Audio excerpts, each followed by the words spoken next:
नमस्कार, जय हिंद, राधे राधे साथियों। स्वागत है आपका अपने YouTube चैनल आगाज क्लासेस पर। मैं रतन कृष्ण लवानिया फिर से आपके सामने हाजिर हूँ इतिहास की कड़ी में। तो मोटा मोटा हम इतिहास में कल सिंधु सभ्यता तक पहुँच गए थे। सिंधु सभ्यता के स्थलों का सर्वेक्षण भी हो गया था। और कुछ स्थल रह गए थे, एक दो स्थल रह गए थे। उसके बाद फिर मोटा मोटा सिंधु सभ्यता की विशेषताएं क्या रही, तो वो ओवरऑल उससे आगे करवाया जाएगा। तो कल जो कहाँ तक पहुँच गए थे हम, हड़प्पा हो ही गया था, मोहनजोदड़ो भी हो ही गया था, लोथल हो गया था, चनूदड़ो हो गया था, धौलावीरा हो गया था। तो अब कौन सा, सुरकोटदा, हाँ, सुरकोटदा पहुँच गए थे। सुरकोटदा, सुरकोटदा।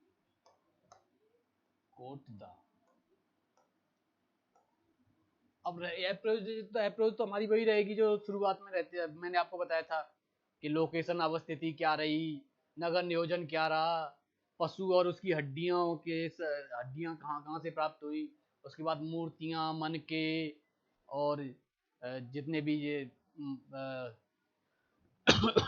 धातु शिल्प, ये सब उसमें आ जाएगा। उसके बाद एक अन्य का भी मैंने उसमें अप्रोच में बताया था आपको कि एक अन्य का भी मैंने पॉइंट बताया था कि इसमें जो अगर लिपि और उसके बारे में जैसे बताना हो तो वो सब हो जाएगा। तो सुरकोटदा मेन वही अवस्थिति से स्टार्ट करते हैं साथियों कि सुरकोटदा गुजरात में था। पहला पॉइंट, गुजरात में अवस्थित।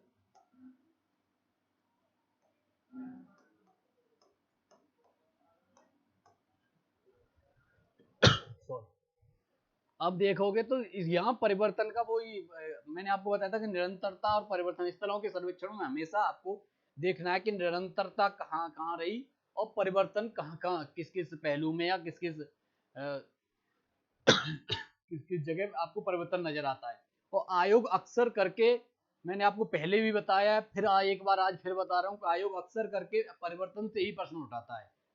तो परिवर्तन को हमेशा ध्यान में रख के चलना है। तो सुरकोटदा में अगर आप देखोगे तो मेन जो परिवर्तन का पॉइंट है वो ये है कि दुर्ग और नगर का विभाजन नहीं है, दोनों एक ही रक्षा प्राचीर के अंदर अवस्थित है।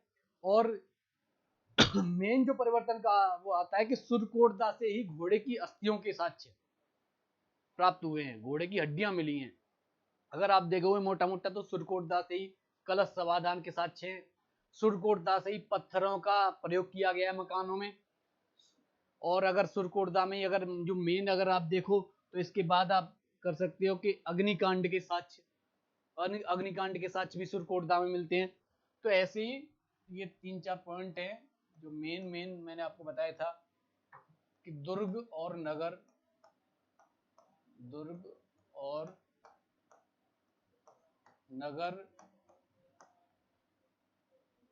दुर्गीकृत नहीं,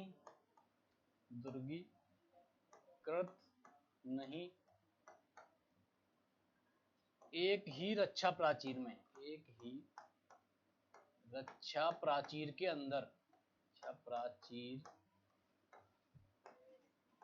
के अंदर। तो ये एक पॉइंट हो गया। आप देखोगे तो एक बार मैं आपको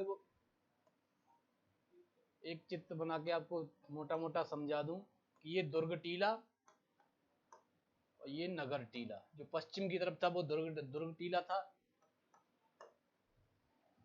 जहाँ व्यापारी लोग और जो वरिष्ठ, जो उसके नगर के जो वरिष्ठ, या आप कह सकते हो कि कुलीन वर्ग दुर्ग टीले में निवास करता था। ये सॉरी सॉरी ये नगर टीला है, नगर टीला। और आमजन नगर टीले में निवास करता था।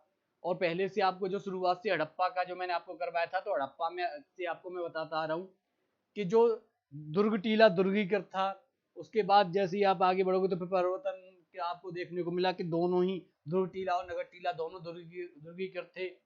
और लोथल में भी एक ही रक्षा प्राचीर में दुर्ग टीला नगर टीला था, और सुरकोटदा में भी। तो ये एक परिवर्तन का पॉइंट मैंने आपको ये करवा ही दिया। इससे आगे अब आगे अगर आप बढ़ते हो तो आप देखते हो कि यहाँ से कलश समाधान का साक्ष्य है, समाधान का साक्ष्य ये भी यहीं से प्राप्त हुआ है। दूसरा मोटा मोटा देख सकते हो कि घोड़े की अस्थियों के साक्ष्य, घोड़े की हड्डियां मिली हैं, हड्डियां प्राप्त हुई हैं। तो सिंधु सभ्यता में अगर मोटा मोटा पूछा जाए तो घोड़े का कहीं भी जिक्र नहीं होता है, तो घोड़े के साक्ष्य नहीं है अगर ओवरऑल सिंधु सभ्यता में पूछा जाए। लेकिन बाद में कुछ शोधों से पता चला कि सुरकोटदा से घोड़े की अस्थियां प्राप्त हुई हैं, और लोथल और कालीबंगा से घोड़े की मृड मूर्तियां प्राप्त हुई हैं, जो मिट्टी की जो मूर्तियां हैं घोड़े की, वो प्राप्त हुई हैं। लेकिन अगर ओवरऑल आपसे पूछा जाए कि सिंधु सभ्यता में क्या घोड़े के साक्ष्य मिले, तो आप नहीं कि मैं जवाब देंगे, क्योंकि आयोग वही नहीं मानता है। बाकी अगर पर्टिकुलर स्पेशल में अगर आपसे पूछे कि सुरकोटदा से, तो आपको लिखना पड़ेगा कि हाँ घोड़े की अस्थियां प्राप्त हुई हैं सुरकोटदा से। और आगे जैसे ही एक जो मेन पॉइंट मैंने आपको बताया था कि यहाँ से अग्निकांड के साक्ष्य प्राप्त हुए, अग्निकांड के साक्ष्य मिले। तो सुरकोटदा से ये मोटा मोटा मैंने आपको 3 पॉइंट जो करवाए कि यहाँ से एक तो दुर्ग टीला और नगर टीला दोनों एक ही रक्षा प्राचीर में है और दुर्गीकृत भी नहीं है। दूसरा जो मेन पॉइंट था कि यहाँ से घोड़े की अस्थियां प्राप्त हुई हैं। उसके बाद कलश समाधान के साक्ष्य हैं। उसके बाद आप देखोगे तो अग्निकांड के साक्ष्य हैं। और एक और पॉइंट रह गया कि यहाँ से पत्थरों का प्रयोग मकान बनाने में किया गया है। अभी तक ईंटों का प्रयोग होता था, यहाँ पे पत्थरों का प्रयोग मकान बनाने में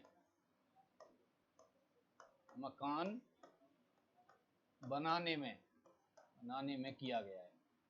तो मेन जो मोटा मोटा मैंने आपको बताया था कि मोटा मोटा आपको यही जो सुरकोटदा से अगर आयोग प्रश्न उठाया या प्रीवियस ईयर में भी, और अगर आगे उठाएगा तो कुछ पॉइंट मैंने ऐसे भी अनुमानित भी इसी में डाल दिए, तो यही से उठाएगा। बाकी ओवरऑल तो जो द्वितीयक मैंने आपको बताया था कि द्वितीयक स्थलों से तो आयोग प्रश्न उठाता नहीं है। और इससे आगे अगर आप देखोगे तो ये सब घोड़े की वस्तियां होंगी। इससे आगे हम बढ़ते हैं तो आप देख एक और जो इम्पोर्टेंट या प्राथमिक स्थल आप बोल सकते हो, तो आप रोपण लिख सकते हो। रोपण है, हाँ रोपण भी का एक, तो रोपण में क्या था, रोपण का कुछ ज्यादा इतना वो तो नहीं है।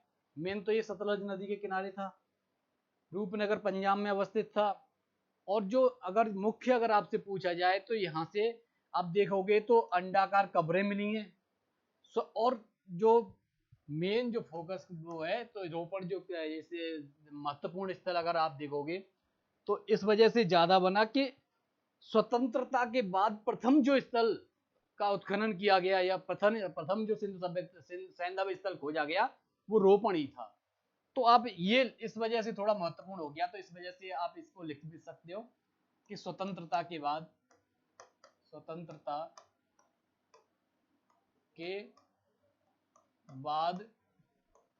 खोजा गया प्रथम स्थल, खोजा गया प्रथम स्थल ये सतलज नदी सीधे लिख सकते हो, सतलज नदी के किनारे है। सतलज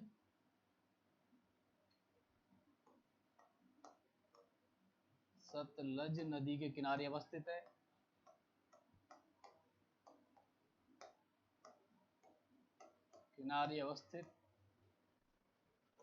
और अगर आपको लिखना चाहो तो आप लिख सकते हो कि रूपनगर पंजाब में है। रूपनगर मेन जो अगर लिखो तो रूपनगर पंजाब में अवस्थित,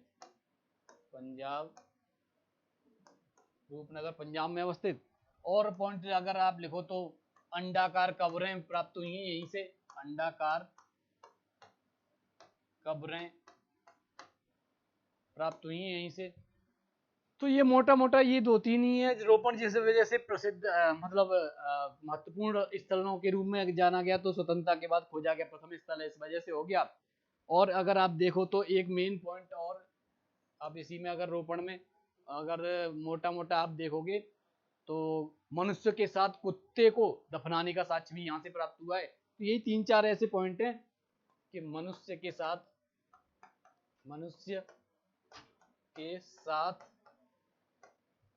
कुत्ते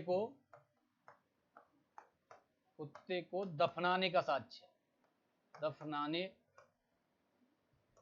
का साक्ष्य प्राप्त हुआ है। तो ये हो गया रोपण, मोटा मोटा रोपण हो गया।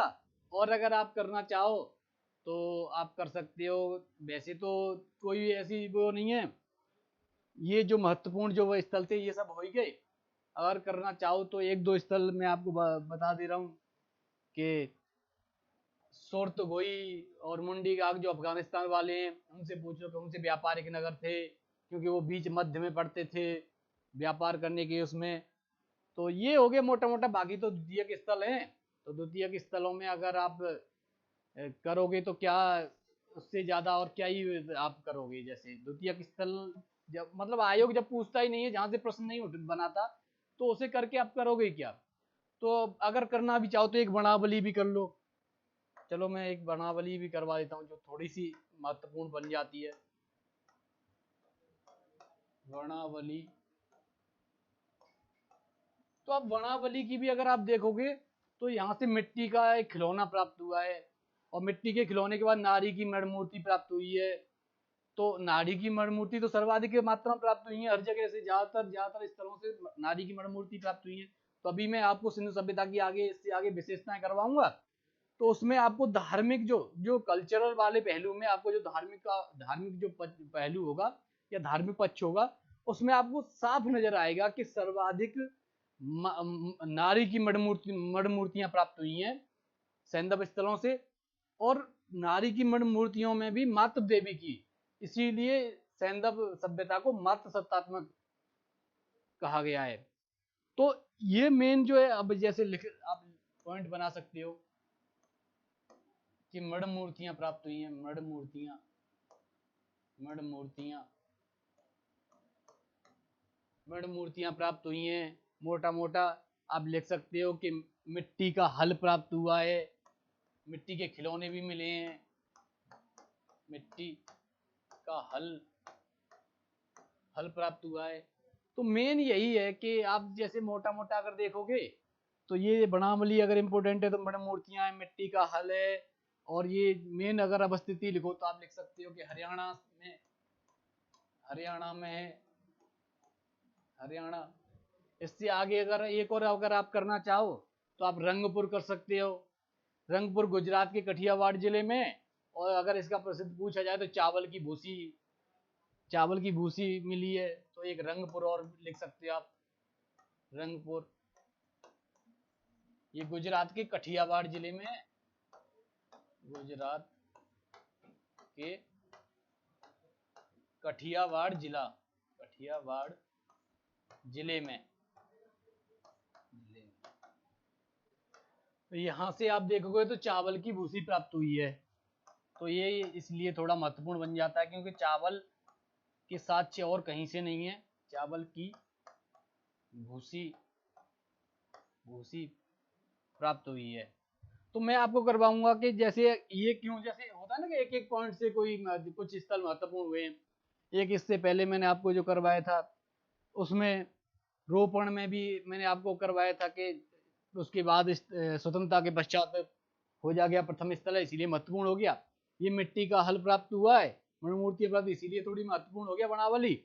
और रंगपुर में देखो तो चावल की भूसी। बाकी अगर मैं ओवरऑल जैसे अभी आर्थिक जो विशेषताओं में आर्थिक पहलू करवाऊंगा तो उसमें आपको कृषि का जब जिक्र होगा उसमें आप देखोगे कि चावल को छोड़कर बाकी सारी कृषि या बाकी सारी फसलें सैंदव स्थलों में मतलब की गई हैं, लेकिन चावल के साक्ष्य नहीं प्राप्त होते। चावल के साक्ष्य रंगपुर से ही चावल की भूसी मिली है। तो आप कह सकते हो कि हाँ चावल की खेती होती होगी तभी तो भूसी प्राप्त हुई है। तो ऐसे ही मेन मोटा मोटा ये हो गया। चलो तो ये अब इससे आगे बढ़े तो अब सीधे सीधे विशेषताओं पर आते हैं जो मेन जरूरी है।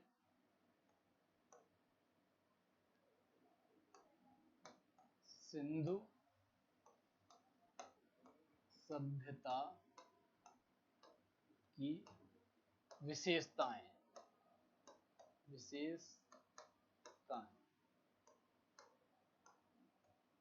अब मोटा मोटा ओवरऑल यहां से आपके दिमाग में एक खाका बन जाएगा। मैंने जो शुरुआत में पहली क्लास में, आप ध्यान करो कि पहली क्लास अगर आपने की है तो पहली क्लास में आपको मैंने समझाया था कि किसी भी ऐतिहासिक स्थल या ऐतिहासिक का समय काल पीरियड के बारे में अगर आपको जानना हो तो 4 पहलुओं पर हमेशा ध्यान रखना है, जो मैंने आपको ईपीसीएस करवाया था कि इकोनॉमिक, पॉलिटिकल, कल्चरल और सोशल। अब ये विशेषताएं अगर हम देखेंगे तो हम 4 क्षेत्रों में ही मेन अब देखना पड़ेगा। इसी से अगर आप ये 4 क्षेत्रों में देख लोगे, उसके बाद आपका पूरा संदर्भ स्थल आपके दिमाग में एक ऐसा खाका तैयार हो जाएगा कि आप बिल्कुल लगेगा कि यार ये तो बिल्कुल आसान है, क्योंकि आप विभाजित कर दोगे। जैसे आर्थिक पहलू, उनकी विशेषताएं, कहाँ परिवर्तन, कहाँ निरंतरता रही, वो आर्थिक में आ जाएंगे। राजनीतिक वाले राजनीतिक में आ जाएंगे, सांस्कृतिक वाले सांस्कृतिक में, और सामाजिक वाले सामाजिक में आ जाएंगे, समाज में आ जाएंगे। तो वो जब आप इतिहास को जब बांट के, और वो एक खाका, एक मानचित्र आपके दिमाग में, एक स्ट्रक्चर बन के आपके दिमाग में जब बैठेगा, तो वो आपको किसी भी टॉपिक इतिहास के या कोई भी समय काल, मैंने आपको शुरुआत में बताया ही था कि कोई कहीं भी आप मात नहीं खा सकते, बस ये है। तो आपको ये 4 उन्हीं में देखना पड़ेगा। आर्थिक विशेषता, राजनीतिक विशेषता, ठीक, और ये सामाजिक, और ये चौथा सांस्कृतिक। जो ईपीसीएस मैंने आपको करवाया था, ये वही है, ईपीसीएस। तो इतिहास को जानने के लिए ये 4 पहलुओं का जानना बहुत जरूरी होता है। आपको मैं बता दूं साथियों। तो अब हम स्टार्ट करते हैं। हम प्रारंभ करेंगे आर्थिक विशेषता से। तो सिंधु सभ्यता की आर्थिक विशेषताओं में अगर मोटा मोटा हम देखें, तो सबसे पहले कृषि आ जाएगी। कृषि के बाद फिर आपको व्यापार वाणिज्य आ जाएगा। संदर्भ स्थलों आर्थिक विशेषता में अगर हम देखेंगे, तो सबसे पहले मेन अगर पहला पॉइंट अगर आप देखोगे तो कृषि आ जाएगी। और कृषि के बाद अगर आप आगे बढ़ोगे तो आप देखोगे कि शिल्प आ जाएंगे। शिल्प से आगे व्यापार वाणिज्य आ जाएगा। व्यापार वाणिज्य से अगर आप आगे देखोगे, पशुपालन भी इसी में, इकोनॉमी में आ जाएगा। और उसके बाद नगरीकरण भी इसमें आ जाएगा। और अगर एक पॉइंट अगर आप बनाना चाहो तो व्यापारिक प्रमाण भी बना सकते हो कि कहाँ कहाँ से व्यापार के, या जो व्यापार की जो मध्य स्थल थे, उनके प्रमाण जो प्राप्त हुए हैं, वो एक बना सकते हो। वैसे वो व्यापार वाणिज्य में इंक्लूड हो जाएगा, लेकिन अगर आप बनाना चाहें मोटा मोटा कि नहीं और थोड़ा और डिवाइड करना है, तो आप बना सकते हो। तो मेन जैसे पहला कृषि हो गया, तो मेन में एक एक करके पहलू, जैसे आर्थिक वाला पहलू मैं आपको सीधे सीधे करवा देता हूँ, कृषि से स्टार्ट करके। मेन जैसे आर्थिक विशेषताएं,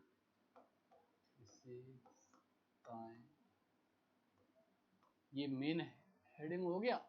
अब इसके नीचे एक सब हेडिंग पहला स्टार्ट करते हैं, कृषि। तो मैं एक एक हेडिंग करके आपको पॉइंट वाइज पूरे जितने भी महत्वपूर्ण जहां जहां से आयोग ने प्रश्न उठाए हैं, और जहां जहां अनुमानित है कि हाँ यहाँ से प्रश्न उठा सकता है, वो सब मैं आपको यही करवा दूंगा। तो कृषि का आप देखोगे तो सबसे मेन आ जाता है कि फसलें। मेन आ जाता है कि फसलें कौन कौन सी होती थी। और फसलों में भी आप जैसे गेहूं होते थे, जौ होते थे, और बस चावल को छोड़ के चना होते थे, सरसों होते थे। बस चावल के साक्ष्य नहीं है, कपास भी होता था। तो मेन फसलें तो जैसे आप लिख सकते हो कि गेहूं, जौ, सरसों, चना, कपास। और चावल की मैंने अभी थोड़ा पहले ही करवाया था कि जो रंगपुर से साक्ष्य प्राप्त हुए, चावल की भूसी प्राप्त हुई है, तो वो एक चावल का वो साक्ष्य हो गए। बाकी ओवरऑल अगर आपसे पूछा जाए कि सिंधु सभ्यता में चावल के साक्ष्य प्राप्त हुए, तो आपको नहीं में जवाब देना है, क्योंकि आयोग वही नहीं मानता है। अगर आपको पर्टिकुलर जैसे सुरकोटदा वाला, घोड़े के साक्ष्य वाला, अगर ओवरऑल संदर्भ स्थलों में पूछा जाए कि घोड़े के साक्ष्य प्राप्त हुए, तो वो एक जो पॉइंट है वो गलत होगा। लेकिन आपको अगर पर्टिकुलर नाम दे के दे रहा है कि नहीं सुरकोटदा से घोड़े की हड्डियां प्राप्त हुई, तो वो पॉइंट आपका सही जाएगा। तो ऐसे ही यही यहाँ पे भी चावल वाले में भी यही है कि चावल के अगर रंगपुर दे कि रंगपुर से चावल की भूसी प्राप्त हुई है, तो सही है। और अगर आपको दे ओवरऑल में कि संदर्भ स्थलों से चावल के साक्ष्य प्राप्त होते हैं, या चावल की फसल की साक्ष्य प्राप्त होते हैं, या धान की फसल की, तो वो पॉइंट गलत हो जाता है क्योंकि आयोग भी गलत मानता है और एनसीईआरटी में भी वो दे रखा है कि हाँ ये। अब इससे आगे जैसे कृषि में आप देखोगे तो पहले फसलें, पहला पॉइंट फसलें लिख सकते हो। और फसलों में अगर फसलें पॉइंट रखोगे तो फसलें कौन कौन सी होती थी? गेहूं, जौ, और उसके बाद जैसे मेन जैसे अगर आप करें तो फसलों में गेहूं हो गया, जौ हो गया, सरसों हो गया, सरसों और चना और कपास। मोटा मोटा यही फसलें थी जो मेन अगर फसलें होती थी वो हो गया। अगर आप इससे आगे जाओगे तो कृषि में भूमि की जुताई, भूमि की जुताई, जुताई भी होती थी। भाई जुताई होगी तभी तो फसलें उपजाई जाएंगी, क्योंकि जुताई अगर नहीं होगी। और वैसे भी मैंने आपको कालीबंगा जब करवाया था तो मैंने बताया था कि वहां से भूमि की जुताई के साक्ष्य प्राप्त हुए, तो कालीबंगा से साक्ष्य भी मिले, कालीबंगा से भूमि की जुताई के साक्ष्य। अगर इससे आगे और आप देखें तो मेन जो होता है कि कृषि का स्वरूप कैसा था, स्वरूप कैसा था। तो स्वरूप में आप मोटा मोटा दो देख सकते हो कि एक निर्वाह मूलक था और अगर आप देखो तो अधिशेष कृषि भी थी। निर्वाह मूलक की जो निर्वाह के लिए खान पीन की जितना हमें आवश्यकता है जिससे हमारा जीवन निर्वाह चल सकता है इतनी कृषि करना। और एक अधिशेष कृषि, अधिशेष कृषि का मतलब ये हो जाएगा कि जितनी भी जो कृषि हमने जो जितनी फसल हमने पैदा की उससे हमारा निर्वाह भी चल रहा है और हमने स्टॉक में भी अधिशेष करके भी। अब इस अधिशेष कृषि के साथ अगर आप देखो तो अन्नागार प्राप्त हुए, हड़प्पा से अन्नागार प्राप्त हुआ है और उसके बाद फिर मोहनजोदड़ो से बृहद अन्नागार प्राप्त हुआ है। तो ये उसी का एक उदाहरण है कि अधिशेष कृषि क्या अगर आप मोटा मोटा देखो तो निर्वाह मूल हमारा मतलब काम भी चल रहा है और हमें आवश्यकता भी नहीं है और हमने स्टॉक में भी रख रखा है, तो वो एक अधिशेष है हमारे पास कि अगर हमें आगे कोई जरूरत ऐसी विपत्ति या कोई आपदा ऐसी आती है तो हमें अगर हमारी फसल आगे नहीं हो पाती या नष्ट हो जाती है आगे वाली फसल तो किसी भी प्रकार से तो हमें अनाज के लिए कहीं भटकना नहीं पड़े, तो वो एक अधिशेष कृषि का स्टॉक रखना, तो ये एक अधिशेष का वो हो गया। तो स्वरूप में आप दो रख सकते हो कि एक तो निर्वाह मूलक था, निर्वाह मूलक, और दूसरा आप कर सकते हो कि अधिशेष कृषि, अधिशेष कृषि। दो हो गए, तो कृषि वाला तो यही मेन पॉइंट होते हैं। अब इससे आगे साथियों बढ़ते हैं तो अब दूसरा पॉइंट आ जाएगा आर्थिक में पशुपालन। तो चलो पशुपालन स्टार्ट करते हैं। और पशुपालन में भी मेन क्या होगा? पशुपालन,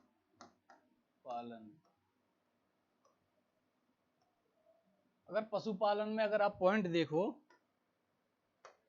तो मेन पॉइंट कौन सा हो जाएगा कि कौन कौन से पशु पाले जाते थे। मेन तो यही, अगर आप शुरुआत करोगे तो शुरुआत कहाँ से होगी? शुरुआत तो यही होगी कि कौन कौन से हम पशु पालते थे और किस लिए पशु पालने की आवश्यकता पड़ी। तो आप मोटा मोटा देखोगे तो गाय को छोड़कर बाकी, जैसे गाय के साक्ष्य नहीं है लेकिन बैल, कुबड़ वाला बैल और वो है तो गाय होगी, लेकिन गाय का पर्टिकुलर जैसे बोलते हैं ना कि गाय की साक्ष्य नहीं है। मेन आप देखोगे तो किस लिए, मेन आप देखोगे खाद्य। एक तो पशु किस लिए होते हैं?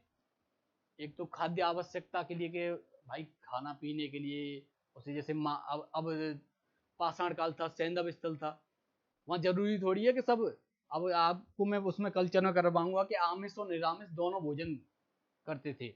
आमिष मतलब शाकाहारी भी थे और निरामिष मतलब मांसाहारी भी थे। तो दोनों प्रकार के जो भोजन होते थे, तो जब दोनों प्रकार के भोजन होंगे तो कोई मांस खाने वाला भी तो होता होगा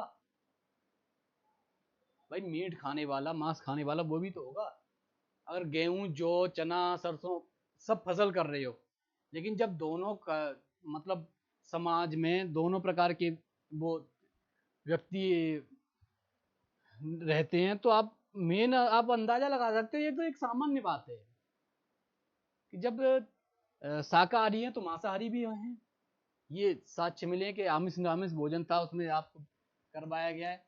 तो अगर मांसाहारी है तो उसकी खाद्य आवश्यकता के लिए पशु पालेंगे, जरूरी थोड़ी है कि शिकार करके ही लेके आए, अपने यहाँ भी तो पाल सकते हैं।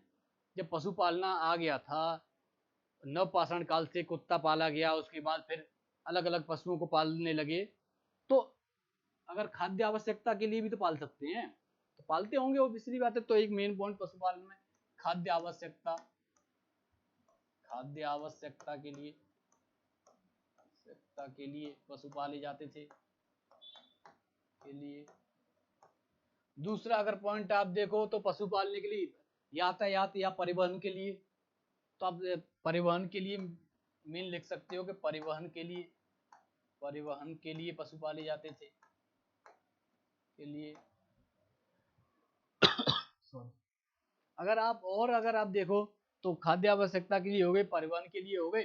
अगर निर्माण सामग्री, तो जैसे अगर धातु की कोई चीज बना रहे थे, उसके बाद जैसे ठंड लगती थी तो चर्म के भी, चर्म मतलब खाल, खाल बोलते हैं, जैसे चमड़ी, चमड़ी के पशुओं की चमड़ियों के भी कुछ सामग्री तैयार करते थे, उससे ठंड वंड न लगे। कि वो मनुष्य पहले, अगर आप पाषाण काल से मैंने आपको समझाई है शुरुआत से कि आदि मानव था, उसके बाद जब सैंधव स्थल में आया तो जब नगरीगत व्यवस्था थी, इतनी उच्च, और नगरीगत भी नहीं, उच्च कोटि की नगरीगत व्यवस्था थी, तो उसमें आपको चर्म उद्योग, स्पेशली उसमें व्यापार उद्योग में, इससे आगे मैं अब करवाऊंगा व्यापार वाणिज्य वाला, तो अब चर्म उद्योग भी आएगा उसमें।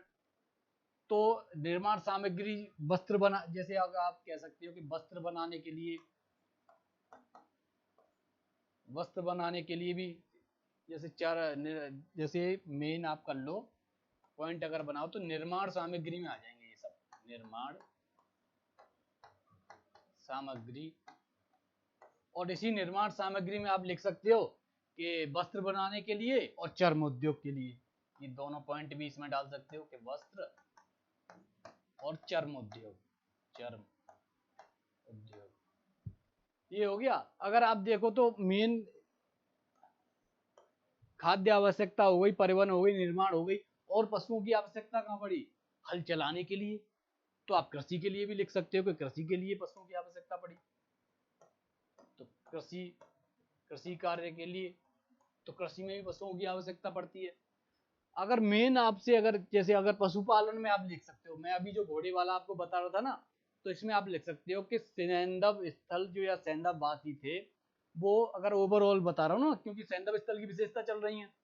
अगर सुरकोटदा की अगर पूछा जाता तो अब बोलते कि घोड़े की हड्डियां मिली हैं, तो यहाँ परिचित थे।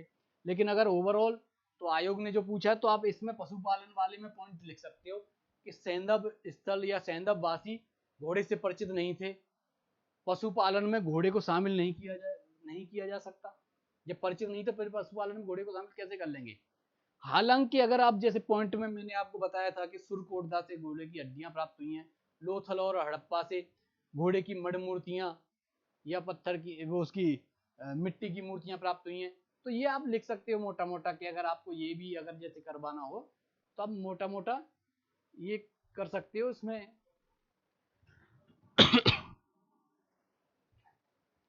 तो मेन क्या है, मेन अगर पशुपालन के बाद, जैसे अगर पशुपालन मैंने आपको बताया था कि पशुपालन जो हो गया, उसके बाद व्यापार वाणिज्य पे आएंगे। पशुपालन क्या, व्यापार वाणिज्य, एक सेकंड, और व्यापार वाणिज्य पे आएंगे तो सबसे पहले व्यापार वाणिज्य में क्या देखा जाएगा, व्यापार वाणिज्य में देखा जाएगा आयात निर्यात, कि क्या चीज आयात करते थे, क्या चीज निर्यात करते थे, यही देखा जाएगा ना। अगर व्यापार वाणिज्य की अगर बात होगी, व्यापार वाणिज्य में अगर तो आप जिक्र करोगे व्यापार वाणिज्य का, तो व्यापार वाणिज्य में देखा क्या जाएगा, व्यापार वाणिज्य में तो यही देखा जाएगा मेन, कि क्या आयात किया, क्या निर्यात किया। तो अगर आयात में अगर आप देखो तो आयात में क्या करेंगे, हाथी दांत के आभूषण या आयात करेंगे, क्योंकि मेन क्या था कि मेन आयात निर्यात में अगर आप देखो तो हाथी दांत, मेन हाथी दांत ही था, कि हाथी दांत की सामग्री थी। उसके बाद हड्डियों की जो जितनी भी सामग्री बनाते थे वो थे, और मेन सोना था, चांदी थी, क्योंकि ये धातु, अगर धातु पहनने का, जब आप देखो चनूदड़ों से लिपस्टिक मिलती है, नर और नारी दोनों आभूषण पहनने लगे थे, तो धातु के लिए आप सोना चांदी की जरूरत पड़ेगी। और जब सोना चांदी की जरूरत पड़ेगी तो सोना चांदी, उस समय सोना चांदी से परिचित तो थे, लेकिन आप ये नहीं कह सकते कि सोना चांदी मतलब आयात नहीं करते। सोना चांदी से परिचित थे, पर थोड़ा बहुत था तो आयात कर लेते थे। और निर्यात में अगर आप देखो तो मोटा मोटा निर्यात के लिए तो बहुत ऐसी चीजें हैं कि वस्त्र, लकड़ी के सामान, क्योंकि लकड़ी के सामान अक्सर करके जैसे बनाते थे, और हाथी दांत की सामग्री मैंने अभी आपको बोला ही था कि निर्यात भी करते थे। और जैसे बहुमूल्य पत्थरों की मालाएं, जैसे पत्थर थे बहुमूल्य, जो जैसे छोटे छोटे पत्थर, जैसे नक्काशी टाइप की जो होती हैं, तो उनकी मालाएं, ये सब निर्यात करते थे। और आयात में, हाँ, ये आयात में एक और वो रह गया कि आयात में कांसे बनाने की जो टिन की आवश्यकता पड़ती थी, क्योंकि कांसा बनाने के लिए तांबा और टिन की आवश्यकता पड़ती थी, तो उसमें टिन का आयात भी करते थे। सोना, चांदी और टिन, ये तीन मुख्य धातु थी जिनका आयात करते थे। अगर आयात, जैसे अगर आप देखो तो व्यापार वाणिज्य का जो पहला पॉइंट आप डालोगे तो आप डालोगे कि आयात और निर्यात पर निर्भर था व्यापार वाणिज्य, निर्यात पर निर्भर। तो व्यापार वाणिज्य आयात निर्यात पर निर्भर था। और आयात निर्यात में मैंने अभी आपको बता दिया है कि क्या वस्तुएं आयात होती थी और क्या वस्तुएं निर्यात होती थी। तो मोटा मोटा आपको जैसे ही दिमाग में एक खाका बनाते चलोगे ना कि आयात निर्यात पे अगर निर्भर रहेगा व्यापार वाणिज्य, तो अब दिमाग में जैसे ही आपने ये पॉइंट देखा, तुरंत आपके दिमाग में क्लिक करेगा कि आयात आयात तो ये चीजें सैंधव स्थलवासी ये चीजें आयात करते थे, और ये वस्तुएं या ये सामान या ये सामग्री निर्यात करते थे। तो ऐसे ही अगर मेन, जैसे इसके बाद अगर व्यापार वाणिज्य में आप देखो तो जैसे यातायात के परिवहन के साधन, भाई व्यापार वाणिज्य कर रहे हैं तो परिवहन के यातायात के साधन की आवश्यकता पड़ेगी नहीं पड़ेगी। और उसमें भी साधनों में आप देखोगे तो स्थल पर जो साधन था और जल पर जो साधन था, तो जल पे तो आप नाव और जहाज लिख सकते हो कि पानी का जहाज और नाव। और स्थल पे आप लिख सकते हो मेन जो स्थल पे जो परिवहन का साधन था वो थी बैलगाड़ी, क्योंकि कुबड़ वाला बैल और बैल के साथ बड़ मूर्तियां और बैल के साथ प्राप्त हुए। तो आप लिख सकते हो कि यातायात यातायात यात यातायात के परिवहन के साधन, यातायात के साधन। और साधन में भी अगर आप देखो ओवरऑल जैसे बना के, तो दो प्रकार के हो गए, एक स्थल पे, तो स्थल पर तो हो गया बैलगाड़ी,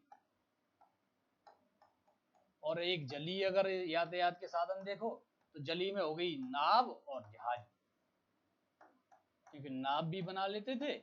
और जब जहाज की साक्ष्य आपको मैं बताया था कि फारस की मोहर प्राप्त हुई है लोथल से, तो वो ऐसा थोड़ी है कि नाव से ही व्यापारी इतनी दूर से फारस से चले आए, जहाज होगा ना, तो जहाज लिख सकते हो, जहाज। तो यातायात के साधनों में, अब यातायात के साधनों में तभी तो व्यापार वाणिज्य होगा। और व्यापारिक वाणिज्य में, अगर व्यापारिक वाणिज्य में यातायात के साधन थे, ये जलीय और ये आते थे, तो जलीय कहाँ रुकते होंगे? बंदरगाहों पर, व्यापारिक पड़ाव पर। तो व्यापारिक पड़ाव जैसे लोथल है, लोथल से में तो आप लिख सकते हो व्यापारिक पड़ाव या बंदरगाह या व्यापारिक नगर, व्यापारिक पड़ाव लिख लो, ये ज्यादा सही है। और व्यापारिक नगर आप देखो तो लोथल सीधे लिख सकते हो, लोथल, क्योंकि यहां से गोदीवाड़ा के साक्ष्य प्राप्त हुए हैं। गोदीवाड़ा मतलब बंदरगाह के साक्ष्य प्राप्त हुए हैं। तो जहां से बंदरगाह के साक्ष्य प्राप्त हुए और यहीं से फारस की मोहर में अभी जिक्र किया था कि फारस की मोहर प्राप्त हुई है, तो एक व्यापारिक पड़ाव भी तो हो गया कि जो फारस की मोहर यहाँ कैसे मिली, फारस के जहाज आए होंगे व्यापार करने के लिए। और जब व्यापार करने के लिए अगर जहाज आए हैं तो मेन आपको वो होगा कि यहाँ से व्यापार पड़ा भी तो था। अब इससे आगे आप देखोगे तो एक यहाँ पे व्यापारिक वाणिज्य में आप देखोगे कि मापतोल प्रणाली। तो मापतोल प्रणाली तो आप देख सकते हो कि दो प्रकार से आप लगभग लगभग कह सकते हो कि एक मानद मापतौल प्रणाली थी, मापतौल प्रणाली में भी। और मापतौल प्रणाली में मेन जो दो साक्ष्य आपको मैं मोटा मोटा आपको बता दूं कि मेन दो साक्ष्य हैं जो मानक मानक प्रणाली का अगर जो एक प्रमाण प्रस्तुत करते हैं, तो आप देख सकते हो मोहनजोदड़ो से तो तराजू प्राप्त हुआ है, और लोथल से हाथी दांत का स्केल या हाथी दांत का पैमाना प्राप्त हुआ है। तो इनसे ही मोटा मोटा उसको एक साक्ष्य एक मानक माना जाता है कि जो मापतौल प्रणाली थी बड़ी मानक थी।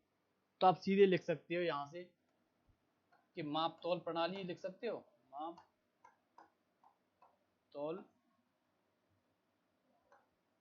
प्रणाली। और मापतौल प्रणाली में मैंने आपको बता ही दिया है कि मानक मापतौल अभी मैंने अभी जिक्र किया था, तो ये अब लिखने की क्या जरूरत है, आप मैं बोल रहा हूँ। तो अगर आपको लिखना हो तो वीडियो में आवाज जा ही रही है, तो मेरा मैं जो बोलता हूँ वो सब मैं वैसे तो यहाँ नोट कर देता हूँ, एक दो जैसे से अगर कोई पॉइंट रह जाए तो आप नोट आउट करते रहना साथियों, जिससे कि बाकी ये सब वही हैं जो आयोग प्रश्न पूछ चुका है, या जहाँ से लग रहा है कि हाँ आयोग यहाँ से प्रश्न उठा सकता है, या इसी में स्टेट पीसीएस तक के जितने भी स्टेट हैं, जितने भी राज्य लोक सेवा आयोग हैं या राज्य सेवा आयोग हैं, उनके भी प्रश्न इसी में इंक्लूड कर दिए हैं प्रीवियस ईयर। तो वो सब एक टीम पूरा रिसर्च करके जो बताती है, फिर मुझे पूरा रिसर्च करना पड़ता है कि कहाँ कहाँ से प्रश्न हो, कहाँ कहाँ से उठा रहा है आयोग, वो सब देख के तब जाके मैं आपको यहाँ पढ़ाने, मेरी कम से कम 4 घंटे की मेहनत होती है साथियों। उसके बाद मैं आपको 1 घंटे या 40 मिनट या 50 मिनट की वो एक क्लास तैयार करवा पाता हूँ। तो मेहनत जैसे मैं मेहनत कर रहा हूँ वैसे ही आपको करनी है, और हमेशा लक्ष्य पे ध्यान देना है। अरे खींचो नीरज चोपड़ा की तरह भाला, तुम भी हो राणा के वंशज, फेंक जहां तक भाला जाए। तो लक्ष्य पे लगना चाहिए। तो मेहनत है, मेहनत हम भी कर रहे हैं, मैंने आपको बताया कि 4 घंटे की मेहनत लगती है, ऐसी आप भी मेहनत करो। तो मेन और जो मैं यहाँ करा रहा हूँ, मैंने आपको पहले ही बताया था, जो मैं यहाँ करा रहा हूँ एक एक पॉइंट एक एक प्रश्न है। अगर सीधे आपसे पूछे व्यापार के आयात निर्यात पर निर्भर था, तो आयात निर्यात में क्या आयात किया गया, क्या निर्यात किया, आप सीधे आपके दिमाग में क्लिक होना चाहिए। यातायात के साधनों में स्थल थे, जलीय थे, स्थल में बैलगाड़ी थी, जलीय में नाव और जहाज हो गए। उसके बाद अगर आप नीचे आओ तो मापतौल प्रणाली, मैंने आपको बताया था कि मानक मापतौल प्रणाली थी। मानक मापतौल प्रणाली में भी अगर दो साक्ष्य अगर कोई पूछे तो मोहनजोदड़ो से तराजू प्राप्त हुआ है, और आप देखो तो लोथल से हाथी दांत का स्केल प्राप्त हुआ है। स्केल मतलब पैमाना, तो पैमाना प्राप्त हुआ है। तो ये एक मानकता के मतलब साक्ष्य हैं कि ये मानक के मापतौल प्रणाली एक मानक थी, उसके एक साक्ष्य हैं। उसके बाद आप देखो तो व्यापारिक पड़ाव, लोथल अगर बंदरगाह था उससे भारत की मोहर प्राप्त हो रही है, तो एक व्यापारिक पड़ाव भी तो हो गया कि वहां लोग भारत के जहाज आते थे व्यापार करने के लिए, वहां रुकते थे। तो आप एक व्यापारिक पड़ाव भी बोल सकते हो। अगर इससे आगे अगर आप देखो तो आप लिख सकते हो इससे आगे वाले पॉइंट में, जैसे व्यापारिक वाणिज्य से अगर हम आगे बढ़े तो आप लिख सकते हो शिल्प, मेन साथियों आ जाता है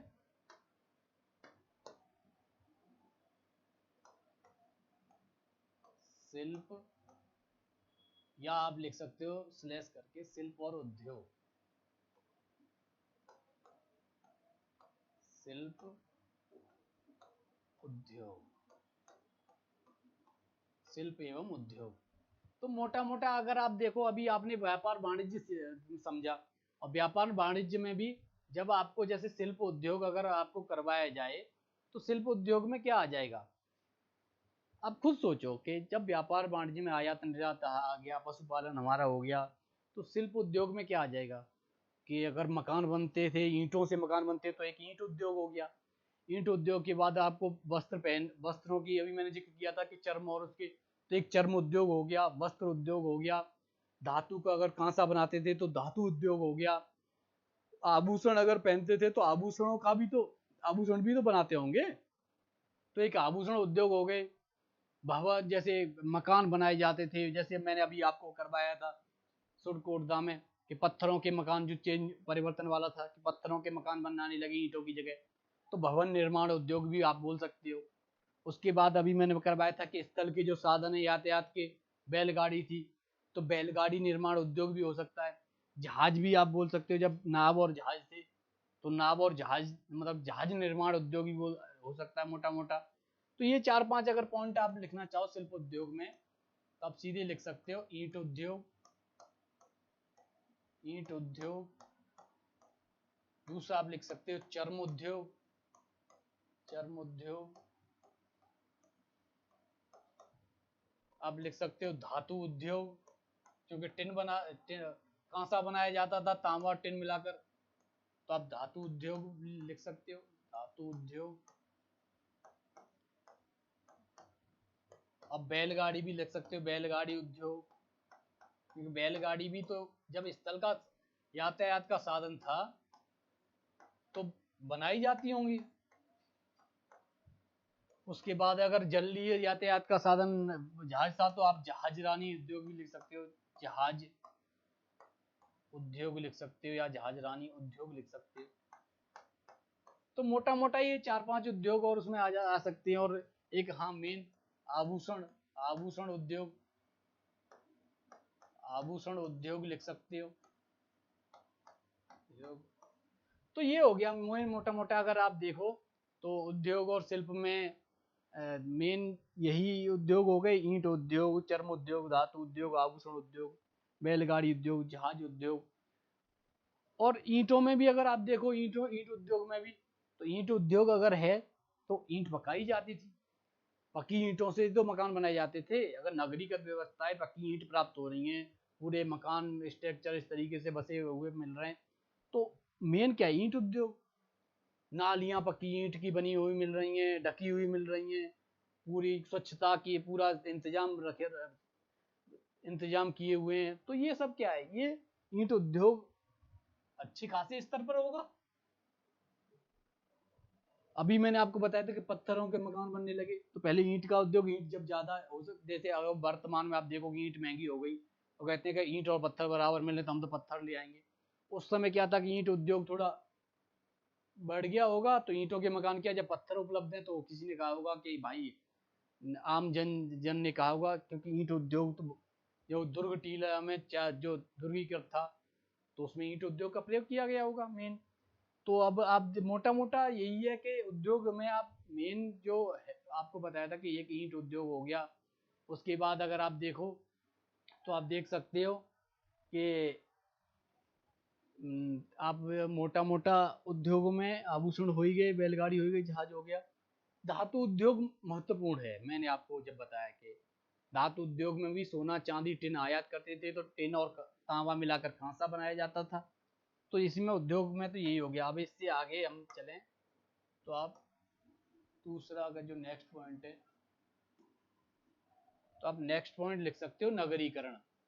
नगरीकरण देख सकते हो। और हाँ एक पॉइंट और, जैसे अभी मैंने अभी करवाया था ये उद्योग और शिल्प करवाई, तो आप विनिमय के साधन भी एक पॉइंट इसमें लिख सकते हो। मैं थोड़ा भूल गया तो आप नोट कर लेना, या मैं एक पॉइंट नेक्स्ट अलग ही बना देता हूँ कि विनिमय के साधन, विनिमय विनिमय के साधन। और विनिमय के साधन में भी दो प्रकार का विनिमय आपको नजर आएगा सैंधव स्थल में, सैंधव स्थलों में। एक तो वस्तु विनिमय होगा कि एक वस्तु दी और उसके बदले हमने उतनी ही वस्तु या उससे कम वस्तु जो भाव चल रहे हो बाजार के, उसमें तो वस्तु के बदले वस्तु लेना, ये वस्तु विनिमय हो गया। और एक हो गया मुद्रा विनिमय। तो मुद्रा विनिमय हो गया कि मैंने कोई मुद्रा दी, या जैसे मोहर या ठप्पा मार मोहर या कोई ऐसी मोहर या चित्रात्मक जो मुद्राएं जो प्राप्त हुई हैं, हो सकता है कि उनकी बदले, तो या आभूषणों के, जैसे कोई वस्तु के बदले अगर कोई वस्तु ले तो वो तो वस्तु विनिमय हो गया कि मैंने 1 किलो, जैसे मैं कोई टमाटर लेके आया तो 1 किलो टमाटर मैंने दिया और मुझे जरूरत है आलूओं की, तो मैंने 1 किलो आलू वहां से ले लिया और मैंने 1 किलो टमाटर उन्हें दे दिए। तो ये हो गया एक वस्तु विनिमय। तो और अगर मुद्रा विनिमय हो गया तो मुद्रा विनिमय कि मैंने, मेरे पे जैसे रुपए आए, पैसा आए, या कोई ऐसी मुद्रा है जैसे मुगल काल में असरफियां चलती थी, ऐसे ही पहले जैसे उसमें जो चाह जैसे बोलते हैं कि पंचमार्क सिक्के, और ये जब सिक्के चले उससे पहले जैसे मोहरें, अब इसी में ठप्पा मार मोहरें प्राप्त हुई हैं, तो हो सकता है कि मोहरों के बदले कुछ मिलता हो, तो ये मुद्रा विनिमय हो गई। तो अब दो प्रकार के मैंने आपको बताया था कि एक वस्तु विनिमय वस्तु विनिमय विनिमय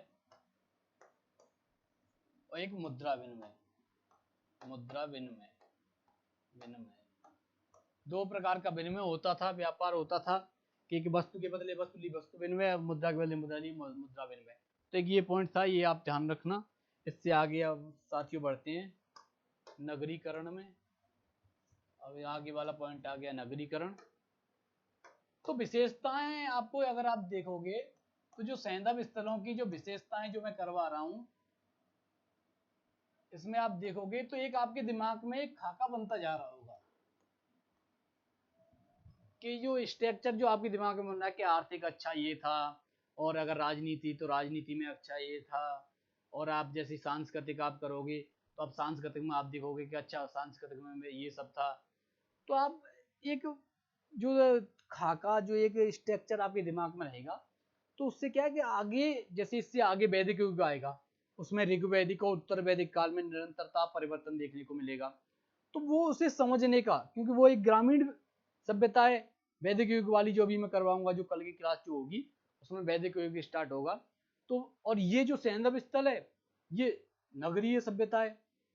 तो यहीं पे जो अभी मैं इससे आगे जैसे अभी विशेषताओं की बात में आपको सैंधव स्थलों का पतन की बताऊंगा, तो जो दो विचार जो आए हैं उनमें भी आपको स्वीकारोक्ति आपके खुद दिमाग में एक स्ट्रक्चर, इसी स्ट्रक्चर से आपके दिमाग में समझ में आएगा कि उसका जो जो आर्यों के आक्रमण वाला जो पतन का कारण जो बताते हैं वो स्वीकारोक्ति नहीं है, क्योंकि इससे आपके समझ में आ जाएगा क्योंकि ये नगरीय सभ्यता है और जो आर्य थे वो ग्रामीण सभ्यता के थे, और वो भी 1500 बीसी में आर्य थे। और जो सैंधव स्थलों का जो टाइम पीरियड जो वो जो समय का या टाइम पीरियड जो निकाला गया वो 2350 ईसा पूर्व से 1750 ईसा पूर्व है, और 1750 से वो 1500 में जाके तो आर्य आ रहे हैं। और वो फिर कैसे आक्रमण कर देंगे कि वो आक्रमण किया और सैंधव स्थलों का पतन हो गया। तो ये स्वीकारोक्ति नहीं है, तो ये खाका ही तो बना दिमाग में। जैसे ही खाका बनता जाएगा आपके समझ में आता जाएगा। तो इसीलिए अब जैसे नगरीकरण में आप देखो तो नगरीकरण क्यों होगा, मोटा मोटा जैसे पॉइंट अगर मैं लिखूं तो 3-4 पॉइंट जैसे बन के आते हैं नगरीकरण में कि एक तो उत्पादन का केंद्र होगा।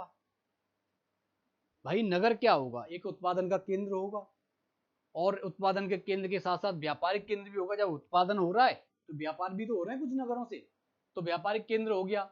उसके बाद धार्मिक केंद्र भी होगा, क्योंकि मण मूर्तियां मिल रही हैं, पशुपति की मूर्ति वो मोहर मिल रही है।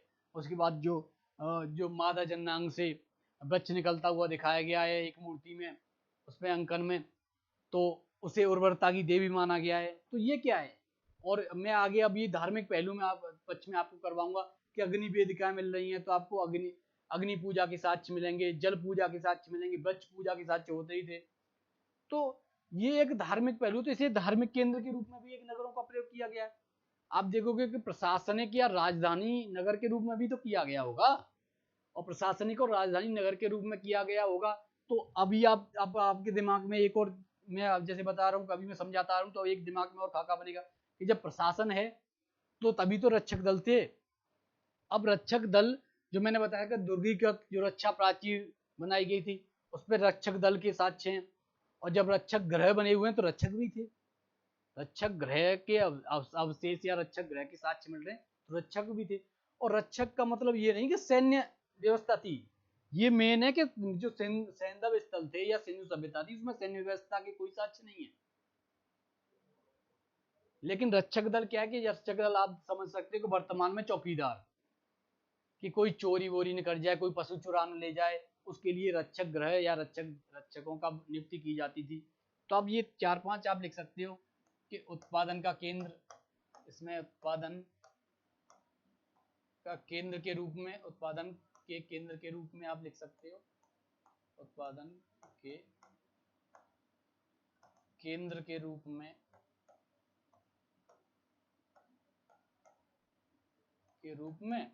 आप सीधे लिख सकते हो व्यापारिक नगर के रूप में।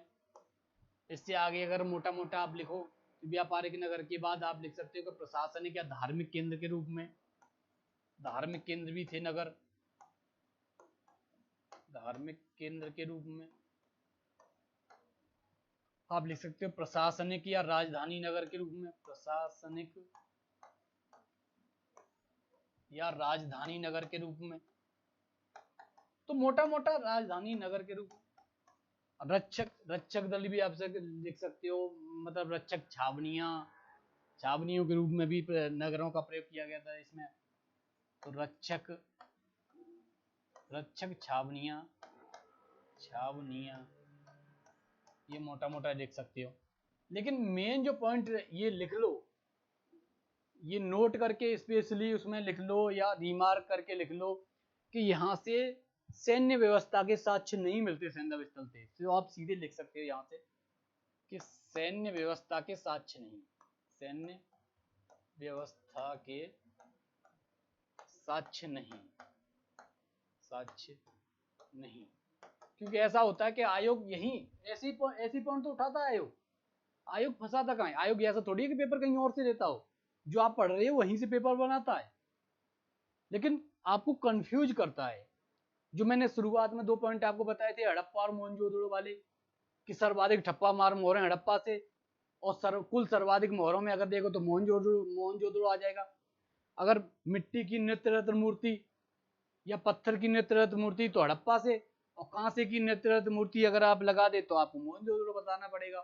तो ऐसे ही है कि रक्षक अगर छावनियां पूछे तो सैंधव स्थल में मौजूद थी, और अगर सैन्य व्यवस्था अगर आपको ले होते कि आप सीधे पॉइंट लिख दे के सैंधव स्थलों में सैन्य व्यवस्था सुदृढ़ थी, तो यहाँ पे क्या है कि आप अगर सही करके आ रहे तो फिर आप 1 नंबर कम हो रहा है आपका, 1 क्या 2 नंबर नेगेटिव मार्किंग होगी, 2 नंबर जाएंगे, 1.5 नंबर चला जाएगा। तो ये आपका नुकसान। तो ये आप रिमार्क करके या हाईलाइट करके ये पॉइंट जरूर विशेष ध्यान रखना कि सैन्य व्यवस्था के साक्ष्य नहीं है।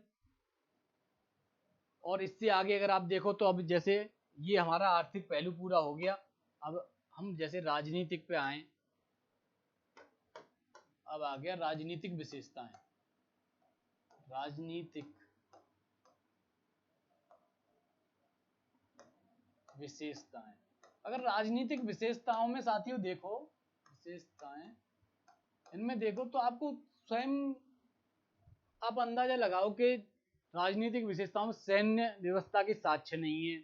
और अगर राजनीतिक विशेषताओं में अगर आप देखो तो मेन क्या है कि ये व्यापार पर निर्भर है, और व्यापार पर निर्भर है तो व्यापारियों का जब सर्वाधिक जैसे उद्योग धंधे हैं, उत्पादन केंद्र हैं, और इतना, और आभूषणों का भी जैसे हर हर उसका उद्योग धंधा मिल रहा है, और एक धातु उद्योग भी मिल रहा है, और सैन्य व्यवस्था है नहीं, तो एक कुलीन वर्ग कौन होगा? जो सर्वाधिक व्यापार करता होगा या जिसके सर्वाधिक उद्योग होंगे, वही तो एक कुलीन वर्ग होगा। तो आप सीधे लिख सकते हो कि अब जैसे यहाँ एक पॉइंट आप बना सकते हो सीधे कि अगर आप देखो तो जैसे आप मेन जैसे होता है ना कि शासन चलाना, तो अगर कोई राजा होता है तो राजा के तो कोई साक्ष्य है नहीं, क्यों सैन्य व्यवस्था ही नहीं तो राजा के क्या साक्ष्य होंगे। और ना सेना के कोई सेनापति हो कि उसको, व्यापारी हैं तो शासन कौन चलाता होगा? जो सबसे ज्यादा व्यापार करता होगा, या जो सबसे कुलीन कौन होगा? जिससे सर्वाधिक उद्योग धंधे होंगे इसके, तो और यह भी सर्वाधिक सबसे बड़ा व्यापारी होगा। तो सीधे लिख सकते हो कि शासन वणिक वर्ग, शासन वणिक वर्ग के हाथों में था, वणिक वर्ग के हाथों में, हाथों में। और दूसरा आप लिख सकते हो सीधे सीधे दूसरा पॉइंट अगर आप लिखो सॉरी, दूसरा पॉइंट अगर आप लिखो तो केंद्रीकृत राजनीतिक संरचना मौजूद थी। और अगर केंद्रीकृत राजनीतिक संरचना मौजूद थी, उसका अगर प्रमाण अगर कोई लेना चाहे तो सीधे प्रमाण मिलता है कि केंद्रीकृत राजनीतिक संरचना मौजूद होने के लिए, क्योंकि माप तोल की जो पद्धतियां थी और उसके बाद नगर निर्माण योजना में एक रूपता जो दिखाई देती है, वो एक केंद्रीकरण का ही तो साक्ष्य है। अगर अब केंद्रीकृत राजनीतिक संरचना अगर मौजूद नहीं होती तो इस तरीके की जो मापतोल प्रमाणिक, वो भी मानक मापतोल प्रणाली है, और नगर नियोजन की नालियां और इतना व्यवस्थित तरीके से व्यवस्थित ढंग से जो किया गया, तो एक केंद्रीकृत राजनीतिक संरचना होगी, एक केंद्रीकृत संरचना होगी जो सबको संभाल रही होगी। तो मेन दूसरा पॉइंट आप लिख सकते हो कि केंद्रीकृत राजनीतिक संरचना, राजनीतिक संरचना मौजूद संरचना मौजूद थी। अगर इसमें कारण लिखना हो तो क्योंकि मापतोल प्रणाली और नगर नियोजन इतनी व्यवस्थित तरीके से थी या दोनों में ऐसी एक रूपता नजर आती है, इसलिए हम कह सकते हैं कि केंद्रीकृत राजनीतिक संरचना मौजूद थी। अब इससे आगे अगर आप देखो तो आप सीधे इसमें भी लिख सकते हो, राजनीतिक में मेन जो मैंने उस वहां जो करवाया था वो रक्षक दल के या छावनियों के रक्षक ग्रहों की वजह से करवा दिया। यहाँ आप सीधे लिख सकते हो कि सैन्य व्यवस्था मौजूद नहीं। ये पॉइंट आप सीधे इसमें डाल सकते हो कि सैन्य व्यवस्था के साक्ष्य नहीं, व्यवस्था के साक्ष्य नहीं। ये खूब इससे मोटा मैंने खूब मोटा और हाईलाइट कर दिया, पहले भी आपको समझा दिया, आगे भी हाईलाइट कर दिया कि आप सीधे मोटा मोटा अगर आप नगरीकरण में देखोगे तो नगरीकरण में आप सीधे कह सकते हो कि प्रशासन या शासन वणिक वर्ग के हाथों में था। और अगर वणिक वर्ग के बाद भी अगर जैसे देखा जाए तो आप सीधे कह सकते हो कि केंद्रीकृत संरचना थी। केंद्रीकृत संरचना, राजनीतिक संरचना अगर मौजूद नहीं होती, मैंने बताया था कि प्रमाण के तौर पर भी अगर आप लिखो ना चाहो, चलो मैं लिख ही देता हूं सीधे कि मापतोल प्रणाली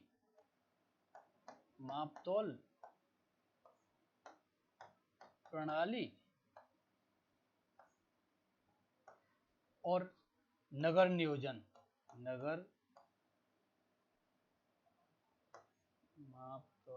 यहाँ नहीं आ पा रहा पॉइंट, तो इसको कहाँ लिखूं मैं, यहाँ करवा देता हूँ साथियों। यहाँ आप देख सकते हो कि मापतोल प्रणाली एवं नगर योजना या नियोजन भी लिख सकते हो, या योजना में दोनों में एक रूपता आप लिख सकते हो, दोनों में एक रूपता नजर आती है। तो एक रूपता क्यों नजर आएगी, कोई ना कोई ऐसा मतलब उन्हें कंट्रोल करने वाला एक कंट्रोलर होगा या केंद्रीकृत राजनीतिक संरचना मौजूद होगी, तभी तो ये सब होगा। अब चलो साथियों, अब ये हो गया। अब आप देखो यहाँ से अगर ये सब हो गया तो अब हम आते हैं अपने तीसरे पहलू पर कि आर्थिक हो गया, राजनीतिक हो गया, अब सामाजिक पे आ जाते हैं। तो जो सैंधव स्थलों की सामाजिक विशेषताएं,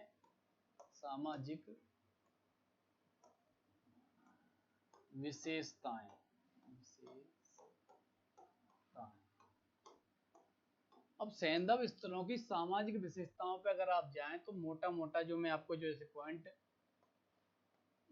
आपको मैं बताऊं तो आप सीधे बोल सकते हो कि जो सामाजिक विशेषता थी वो एक वर्ग विभाजित समाज था, वर्ण विभाजित नहीं था।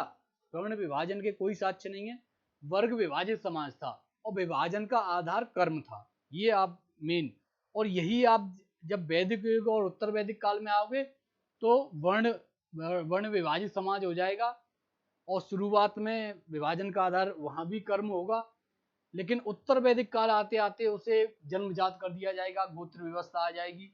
वो मैं करवाऊंगा इससे अगली क्लास में, मैं पूरा आपको डिटेल में उस तरीके से समझाऊंगा, तो आपके दिमाग में आएगा कि हाँ। और जैसे वर्ग विभाजित समाज में भी अगर आप मेन मोटा मोटा देखो तो 4 वर्ग नजर आते हैं कि विद्वान, योद्धा, व्यापारी, और आप एक मोटा लिख सकते हो कि श्रमिक वर्ग।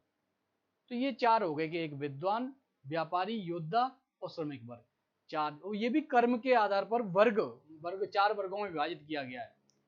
तो और वर्ण विभाजन के कोई साक्ष्य नहीं है, वर्ण विभाजन का प्रमाण नहीं है यहाँ से सैंधव स्थल से। ये वर्ण विभाजन जब उत्तर वैदिक काल में जाके वर्ण विभाजन होगा, ब्राह्मण, क्षत्रिय, वैश्य, शूद्र, वैदिक युग में ऋग्वेद और उनसे जब साक्ष्य प्राप्त होंगे तो वहां से वो एक ग्रामीण सभ्यता, वो अगली क्लास में फुल डिटेल में करवाऊंगा, चिंता मत करो। वैदिक युग भी इस तरीके से आपके दिमाग में भर जाएगा, इस तरीके से आपके दिमाग में बैठ जाएगा।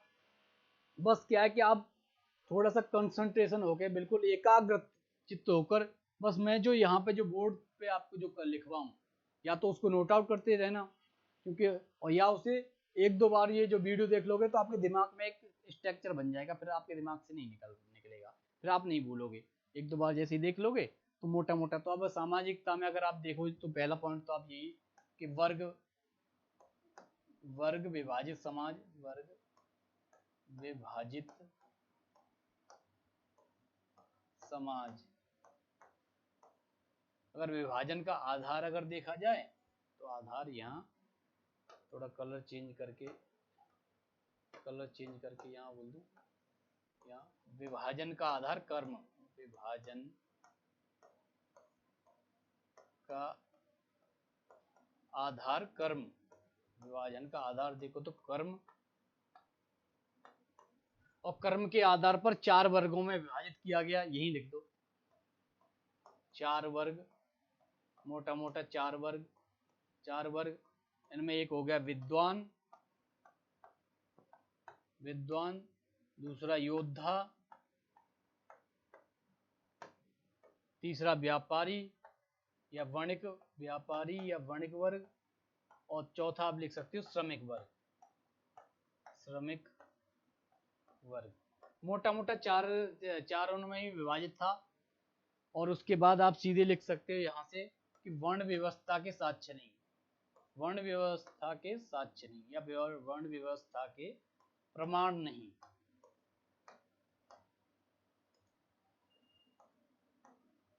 प्रमाण नहीं, ये हो गया। और अगर सामाजिकता में अब जैसे हम आगे बढ़ेंगे तो मैंने अभी आपको बताया था कि आप सीधे बोल सकते हो कि महिलाओं की मूर्ति सर्वाधिक प्राप्त हुई है या माता देवी की मूर्ति सर्वाधिक प्राप्त हुई है, तो मात्र सत्तात्मक समाज था। इसी के आधार पर तो बोला जाता है कि मात्र सत्तात्मक समाज था।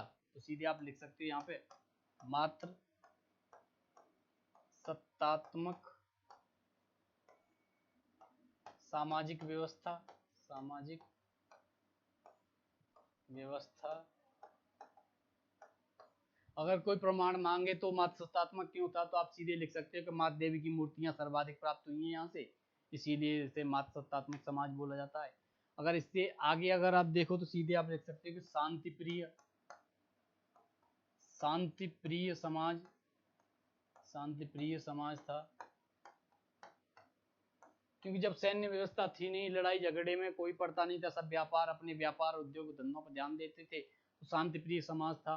और मेन जैसे अब एक जगह से अगर मैं आपको बता दूं कि लोथल से युग्मित जो समाधान प्राप्त हुए हैं, तो लोथल से पुरुष के साथ महिला के जो साक्ष्य प्राप्त हुए हैं, जो युग्मित समाधान जिसे बोलते हैं, तो उसे आप लिख सकते हो मोटा मोटा के सती प्रथा का साक्ष्य, या आप कह सकते हो सती प्रथा, सती प्रथा, सती प्रथा प्रचलित थी, या लिख सकते हो, या सती प्रथा का साक्ष्य लिख सकते हो आप अपने उससे, सती प्रथा का साक्ष्य लिख सकते हो। समाज में सती प्रथा का साक्ष्य, ये बहुत बड़ी बात है कि समाज में सती प्रथा का साक्ष्य प्राप्त हो रहा है। तो सती प्रथा प्रचलित थी, क्योंकि युग्मित समाधान से जो जैसे लोथल है, लोथल से जो पुरुष के साथ महिला को दफनाने का साक्ष्य प्राप्त हुआ है, तो एक युग्मित समाधान हो गया। तो युग्मित समाधान से अगर पुरुष के साथ महिला को दफनाने का अगर साक्ष्य प्राप्त हो रहा है, तो वो क्या हो गया, एक सती प्रथा ही तो हो गई कि पुरुष अगर कोई एक्सपायर हो गया तो उसके साथ।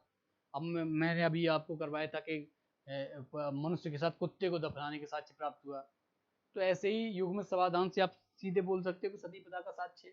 और सती प्रथा के साक्ष्य अगर आप कहो तो आप सीधे लिख सकते हो कि समाज में साज सज्जा पर विशेष बल दिया जाता था, और उसमें आप सीधे लिख सकते हो कि स्त्री पुरुष दोनों आभूषण पहनते थे। और दूसरा जैसे आप लिख सकते हो कि स्त्रियों को जो केस संवारने का शौक बोल सकते हो, या आप सीधे केस श्रृंगार पर अत्यधिक ध्यान था, क्योंकि जो हाथी के दांत का जो कंघी प्राप्त हुई है, तांबे का दर्पण प्राप्त हुआ है, तब सीधे अब इसमें ही समाज में ही अगर आप जैसे बनाना चाहो, तो ये मैं थोड़ा ये वाला हटा देता हूँ, तो विभाजन का आधार कर्म वाला ये, तो यहाँ पे मैं एक पॉइंट बना देता हूँ अलग से कि आप सीधे यहाँ से ये पॉइंट बना सकते हो यहाँ से सॉरी, तो आप सीधे पॉइंट बना सकते हो कि जो साज सज्जा पर विशेष बल या विशेष ध्यान। तो अगर जैसे अगर मैं यहाँ एक पॉइंट बना दूं कि साज सज्जा पर, समाज में साज सज्जा पर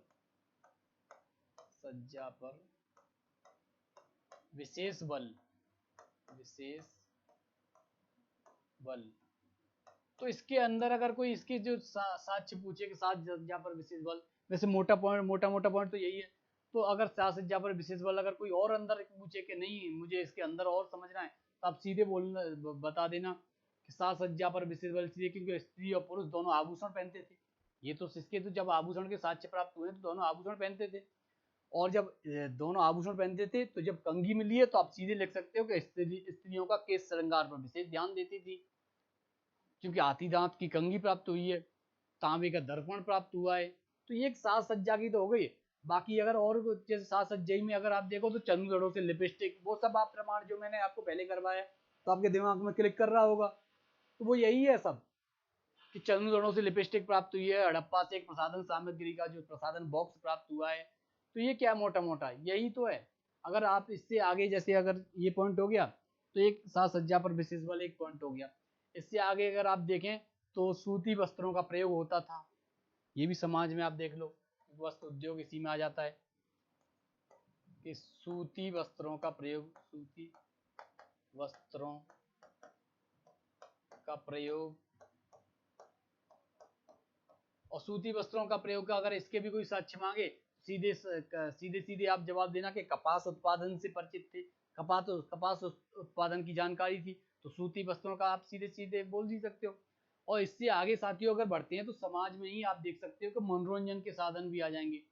और मनोरंजन के साधन क्या है कि मैंने आपको करवाया था कि पासा खेलना, शतरंज खेलना, ये सब मनोरंजन के साधनों में आ जाएंगे। क्योंकि मैंने आपको करवाया था कि लोथल से शतरंज बोर्ड प्राप्त हुआ है और पासा खेलने के साक्ष्य प्राप्त हुए, तो आप एक मनोरंजन के साधन भी लिख सकते हो कि मनोरंजन करते थे।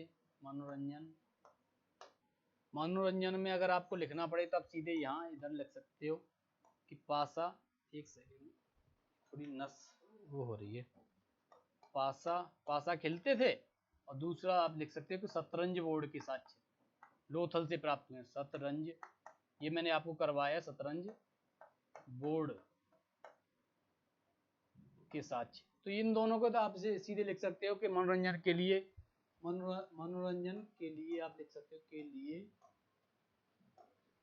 पासा का प्रयोग करते थे। और शतरंज बोर्ड अगर प्राप्त हो रहा है तो शतरंज खेलते होंगे सीधे सीधे, तो शतरंज बोर्ड के साक्ष्य मिलने शतरंज बोर्ड हो गया।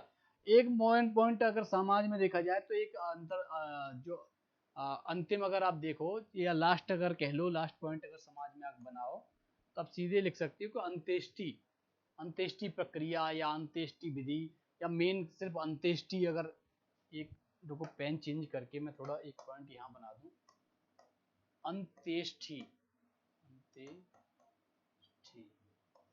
अगर अंत्येष्टि नाम का अगर एक पॉइंट जैसे बनेगा तो यही समाज में आता ही है। अंत्येष्टि की प्रक्रिया अगर जैसे पूछ ही लिया, समाधान अभी पूछ ही रहा था, तो आप सीधे तो अंत्येष्टि में भी अगर आप देख सकते हो कि एक पूर्ण समाधान था और एक आंशिक समाधान था, एक दाह संस्कार था।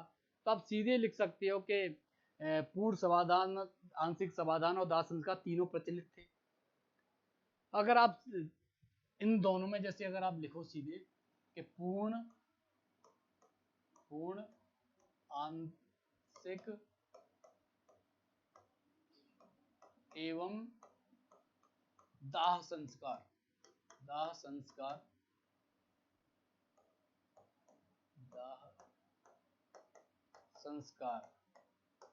तीनों प्रकार के समाधान प्रचलित थे। अगर पूछा जाए तो पूर्ण अत्यधिक प्रचलित था और आंशिक और दाह कम थे। ये थोड़ा एक मोटा मोटा अगर आपको जैसे करवाया जाए तो आप सीधे बोल सकते हो कि जैसे पूर्ण, आंतरिक और दाह तीनों प्रकार के समाधान प्रचलित थे। और अगर उसमें जैसे होता है ना कि अगर और थोड़ा अंदर जाके जैसे बताओ तो आप सीधे बोल सकते हो कि जो पूर्ण समाधान वो अत्यधिक प्रचलित था और आंशिक और दाह संस्कार थोड़ा कम प्रचलित था। और अगर जैसे अगर साक्ष्य कोई पूछेगा समाधान के साक्ष्य तो वही आप सीधे सीधे बता सकते हो R37 जो कब्रगाह प्राप्त हुई है। तो ये मोटा मोटा आपको जो समाज में हो गया। अब इससे आगे जैसे हम करवाते हैं तो अब जैसे ये पहलू हो गया, अब रह गया सांस्कृतिक वाला। तो अब सांस्कृतिक वाला जो लास्ट जो विशेषताओं में सांस्कृतिक विशेषता वाला जो पॉइंट है वो आप देख सकते हो, वो आ गया हम। और सांस्कृतिक में आप क्या देखोगे, आप खुद सोचो। जो मैंने अभी आपको जो पहले जो करवा रखा है, सांस्कृतिक विशेषताएं, विशेषताएं। अब सैंधव स्थलों की सांस्कृतिक विशेषताओं वही आ जाएगा कि पूजा किस प्रकार से, पूजा करने का अगर आप आ जाओ सीधे आप कह सकते हो कि पूजा करने की विधि या क्या क्या पूजा किया जाता था। और लिपि भी इसी में आ जाएगी। लिपि की, हाँ, लिपि का अगर सांस्कृतिक में आप बनाओ तो मैंने आपको करवाया था कि लिपि चित्राक्षर थी। और चित्राक्षर में भी अगर आप कहो तो जो मोहरों, ताम्रपत्रों और मृदभांडों पर जो लिपि प्राप्त हुई है वो चित्राक्षर। और चित्रों में भी 64, कुल ओवरऑल जैसे चित्र देखो तो 64 चित्र प्राप्त हुए, 64। मतलब एनसीईआरटी में है ये मानक, तो आपको मानना पड़ेगा क्योंकि एनसीईआरटी से ही आयोग ज़्यादातर प्रश्न उठाता है, लाइन की लाइन उठा लेता है, तो वही है। और इसमें भी अगर देखो 64 चित्रों में भी आपको एक तो यू प्रकार की, यू आकृति की मिल जाएंगी। मेन आप देखो तो लिपि, लिपि में अगर पॉइंट लिखो तो चित्राक्षर, चित्राक्षर। और चित्राक्षर में भी आप देखो तो 64 चित्र प्राप्त हुए हैं। 64 में भी आप देखो तो एक तो यू प्रकार का सर्वाधिक प्राप्त हुआ है। और जानवरों में या जीवों में या मानव देखा जाए तो आपको सीधे जीवों में मछली का चित्र सर्वाधिक प्राप्त हुआ है। तो ये आप मोटा मोटा लिपि के उसमें लिख सकते हो। लिपि से अगर आप देखें तो सीधे इसी में दूसरा पॉइंट बन जाएगा मोहरें। अगर मोहरें, अगर आप हम आगे जैसे मोहरें अगर पॉइंट बना लें तो आप मोहरें में क्या बताओगे। मोहरें मेन तो आपको ये बतानी पड़ेगी कि मोहरें किससे बनी होती थी, और फिर बताएंगे कहाँ कहाँ से। अगर कोई जैसे स्पेशल जैसे मोहर प्राप्त हुई, जैसे पशुपति की मोहर है, तो आप उससे बता सकते हो कि पशुपति की मोहर प्राप्त हुई है। और थोड़ी तबीयत अभी पूरी तरीके से स्वास्थ्य ठीक नहीं है, तबीयत ठीक नहीं है, तो थोड़ी कभी कभी दिक्कत हो जाती है, तो उसके लिए क्षमा प्रार्थी हूँ वैसे तो। बाकी अगर हाँ हम मोहर्रम कर रहे थे तो मोहर्रम में अगर आप खुद सोचो साथियों कि मोहरें अगर किसी जैसे सैंधव स्थलों की मोहरें के बारे में, तो पहले मेन अगर ये जैसे सांस्कृतिक में बताया कि लिपि चित्राक्षर ये सब बता दिया। अगर मोहरों के बारे में तो किसकी बनी हुई थी, तो मेन तो यही आएगा। तो मोहरें क्या है, अगर आप मोटा मोटा देखो तो एक तांबे की बनी थी और दूसरी सेल खड़ी की बनी, तांबा एवं सेल खड़ी। ये आप सीधे कर सकते हो बस, तांबा एवं सेल खड़ी की बनी हुई। तो ये हो गया तांबा एवं सेल खड़ी की बनी हुई थी मोहरें। और आप मेन देखो तो दो प्रकार की, जैसे अगर आकार में अगर दूसरा पॉइंट अगर आप लिखना चाहो तो आकार में मोहरें आयताकार थी और वर्गाकार थी। दो प्रकार के आकारों में बनी हुई थी। तो एक आयताकार और दूसरा आप लिख सकते हो वर्गाकार।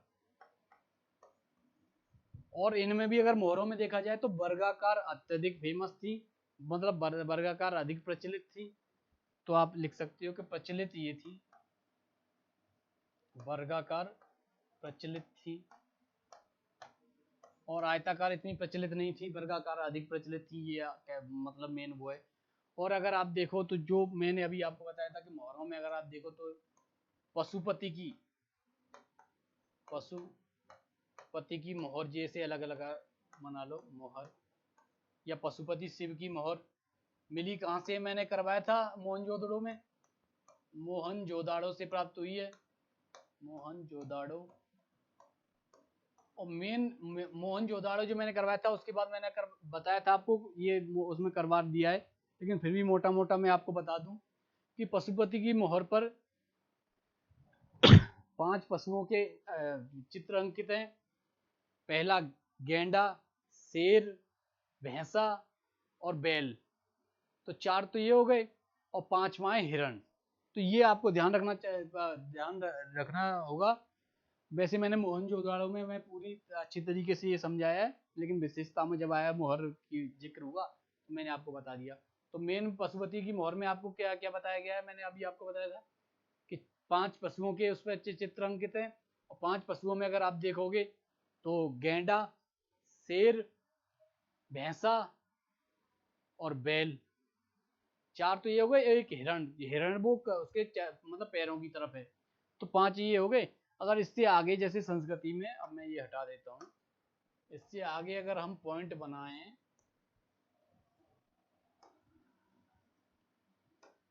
मोटा मोटा, तो अभी हमने लिपि देख लिया, लिपि के बाद मोहरें देख ली। अब संस्कृति में आप देख सकते हो कि कला, आर्ट क्या रही, तो आप मेन तो क्या आ जाएगा, धातु कला ही आएगा, क्योंकि आर्ट तो यही है, धातु कला। और धातु कला में भी अगर आपको मैं करवाऊं तो आप सीधे कांसे का निर्माण देख सकते हो, तांबा टिन मिलाकर, तांबा टिन के मिश्रण से कांसा तैयार होता था। धातु कला में मेन हो गया कांसे का निर्माण, कांसे का निर्माण।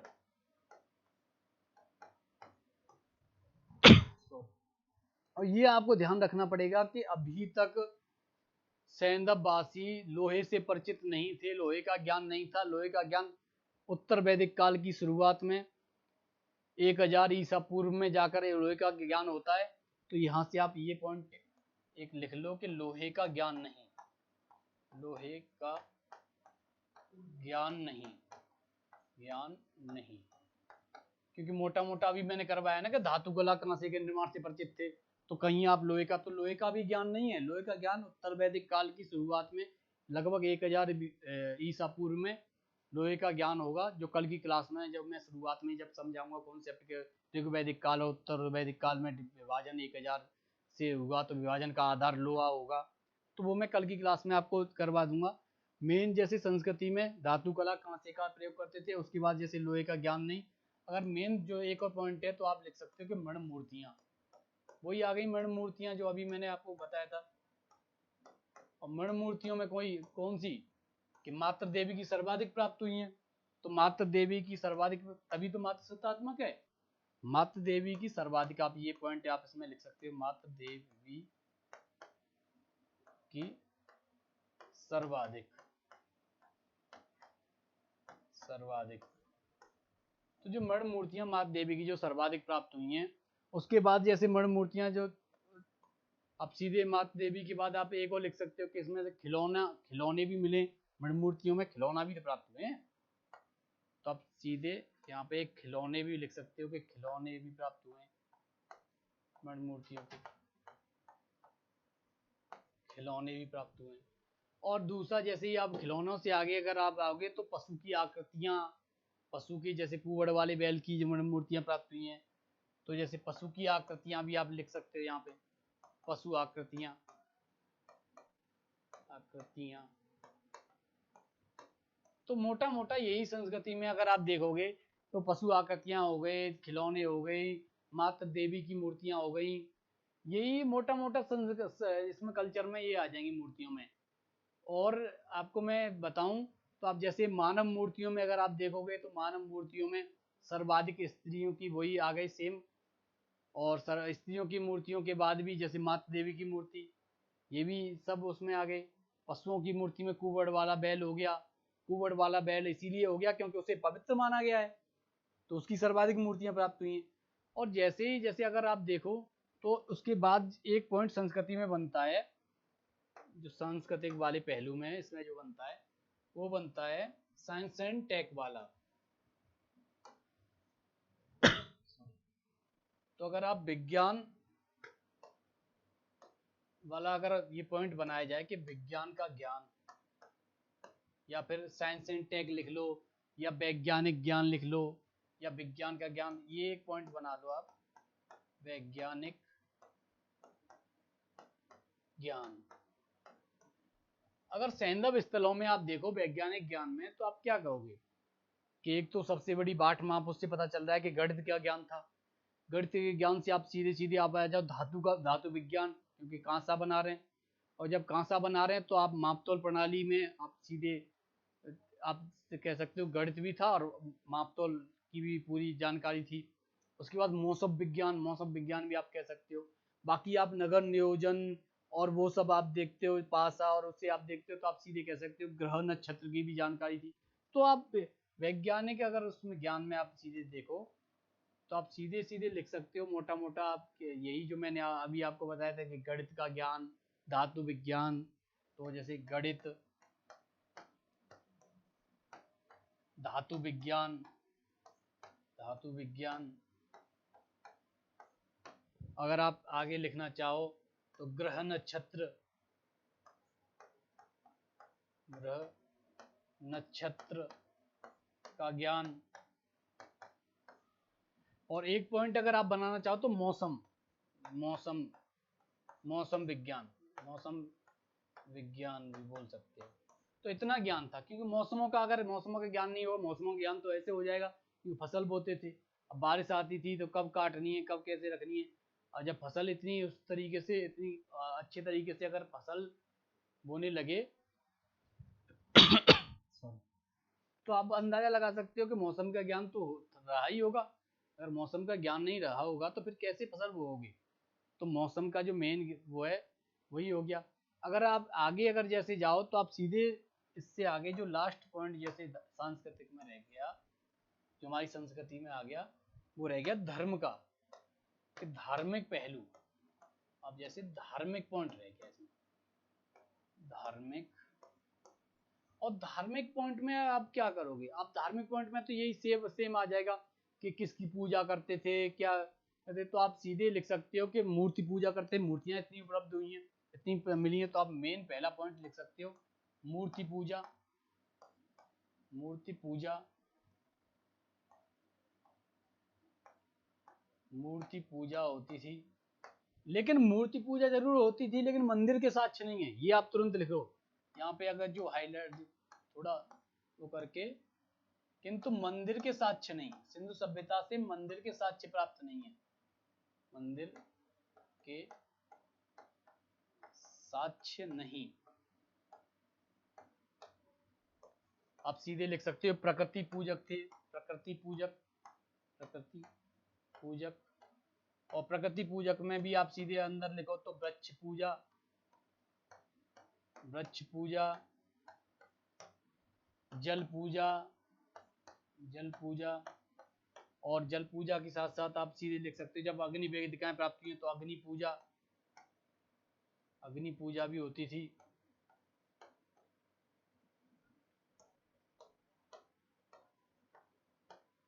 अग्नि पूजा, और अग्नि पूजा से अगर आप आगे आओ तो आप सीधे लिख सकते हो यहाँ पे ही कि माता देवी की पूजा होती थी, तो आप सीधे माता शक्ति की पूजा, या आप सीधे सीधे लिख सकते हो कि, और जो माता देवी की पूजा सर्वाधिक, मैंने आपको कई बार बताया, ये अभी थोड़ा सा पहले 2 मिनट पहले ही आपको समझाया कि माता देवी की पूजा सर्वाधिक होती थी। और आप सीधे लिख सकते हो बलि, बलि प्रथा भी थी। आप सीधे, जब मैंने आपको करवाया था कि पैर के निचले हिस्से को काटकर दफनाया गया है, तो उसका क्या मतलब है कि अंधविश्वास था, अंधविश्वास था, अंधविश्वास था, और जब अंधविश्वास होगा तो जादू टोना होगा, जादू टोना भी था, जादू टोना। तो मोटा मोटा मैंने आपको ये सब करवा दिया कि ये सब हो गया, बलि प्रथा, अग्निकांड, वृक्ष पूजा, और मेन जैसे अभी आप देखो मूर्ति पूजा, वृक्ष पूजा, जल पूजा, आप इसमें एक नाग पूजा भी लिख सकते हो, नाग पूजा, नाग पूजा। तो मेन ये हो गया मोटा मोटा सांस्कृतिक विशेषता वाला। तो हमने ओवरऑल सैंधव स्थल का पूरा जो मेन जो खाका होता है कि किस प्रकार सैंधव स्थलों की पूरी वो कर दी, उसके बाद सैंधव स्थलों का सर्वेक्षण भी कर लिया, उसके बाद सैंधव स्थलों की विशेषताएं भी पूरी EPCS, इकोनॉमिक, पॉलिटिकल, कल्चर और सोशल पहलुओं के आधार पर कर ली। अब इससे आगे आप सीधे जो लास्ट जो टॉपिक है वो मैं आपको करवा देता हूँ कि सैंधव स्थलों का पतन।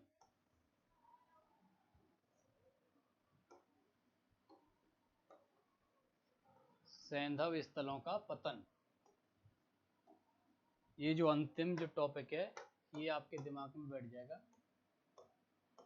सैंधव स्थलों का, स्थलों का पतन। अब अब सैंधव स्थलों के पतन में भी दो विचार निकलकर सामने आए। पहला, आर्यों का आक्रमण। आर्यों का आक्रमण जो प्रमाणिक नहीं माना जाता, आर्यों का आक्रमण। क्योंकि आप खुद सोचो कि आर्यों का आक्रमण प्रमाणिक, आक्रमण नीचे लिख सकते हो, प्रमाणिक नहीं, प्रमाणिक नहीं। तो जब इसे आर्यों के आक्रमण को प्रमाणिक नहीं माना जाता, तो क्यों नहीं माना जाता? तो आप सीधे लिख सकते हो क्योंकि आर्य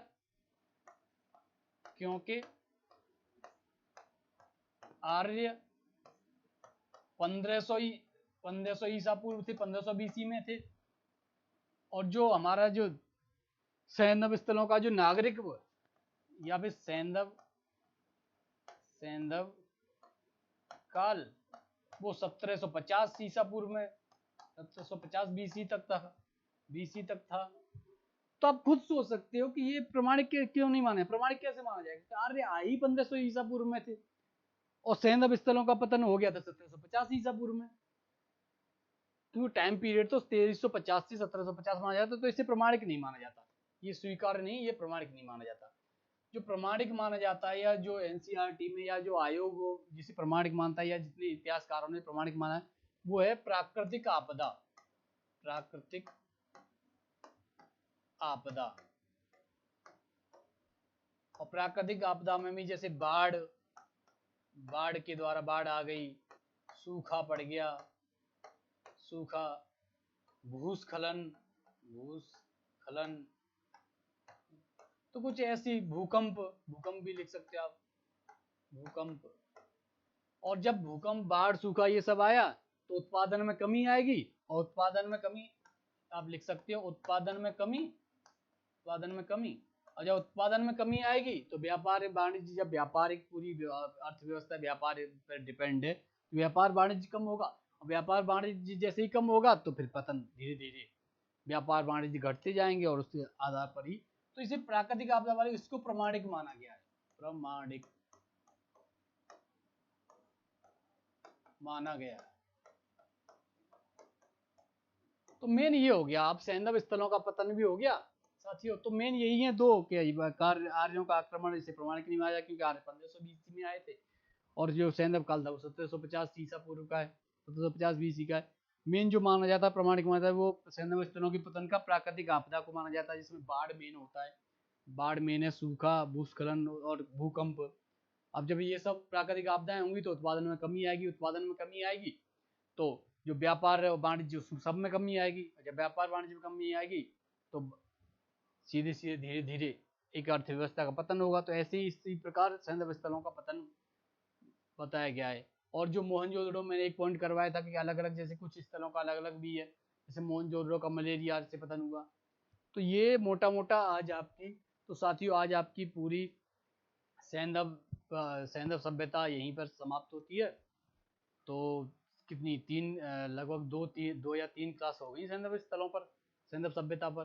तो बड़ा टॉपिक था, थोड़ा फैक्ट ज़्यादा थे इसमें, और थोड़ा बोरिंग भी लग रहा होगा, पर नहीं, एक बार जो मैंने जिस तरीके से मैंने आपको बताया कि ये जो मैंने करवा दिया है ना, इससे आप नोट करते जाओ तो आयोग इससे बाहर नहीं पूछेगा। इतना तो मैं कर रहा हूँ, क्योंकि मुझे 4 से 5 घंटे लगभग मैं एक क्लास कराने के लिए, आपकी एक क्लास कराने के लिए मेहनत करता हूँ।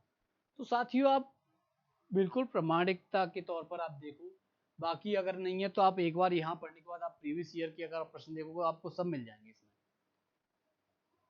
तो कल की क्लास, फिर आज की क्लास यहीं पे विराम करते हैं, और कल की क्लास में वैदिक युग से कल की क्लास स्टार्ट करते हैं। तो जय हिंद, राधे राधे, मिलते हैं साथियों फिर कल।